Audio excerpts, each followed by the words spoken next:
Divacore said quite recently that it's become very popular and very kind of mainstream and commonplace to sort of hate on the idea of the group show and sort of clout bombing. There was Brad Trammell who's been going on about this idea of like, if you just shove as many people together as possible and kind of hope for the best, that's kind of become a very like base practice. And Divacore kind of said, no, there's still worth to the group show. It's the curator class that you should be directing our eye towards. But group shows are still valuable because they can pull out elements when works enter dialogue with each other, when they're put in situ next to each other or opposite each other, that weren't there originally.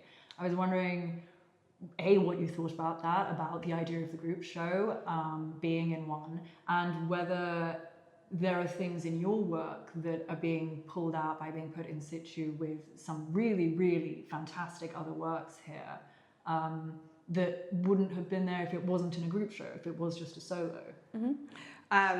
Well, in response to sort of like the critique of the group show, I do think there's a lot of truth to that. I think that I'm not going to argue that every group show has all the qualities I'll talk about, but I think I've said before, like a soup and a sandwich type of situation. A quote unquote bad group show would be sort of stacking unrelated work and just shoving a bunch of stuff in a room and like opening up a shop. Like it's like not. I think a lot could be lost with the work if it's sort of handled that way. But with a really good group show, I think like how Charlotte's handled this, and she's done such a beautiful job. Like she had.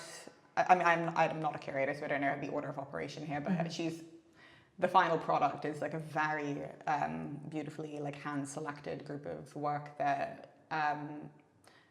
All the work feels very in conversation with each other and with Alden and with Bruegel. Yeah, exactly. And then in terms of just sort of my experience having a piece in group shows, it's fun for me as well to sort of put my work alongside or in context it wouldn't otherwise be alongside work it's not usually sitting next to you, and it kind of has a different it gives it a different feeling. And I think also when you're coming in as a viewer of the exhibition, you're looking at the press release and then sort of looking for signs in the work, and that so it's like it's a direction that I don't. It's like nice to let the reins off of like letting a viewer come in view it differently than they would have viewed it if it was in my studio or in a solo show, which has its own benefits too. But. Yeah.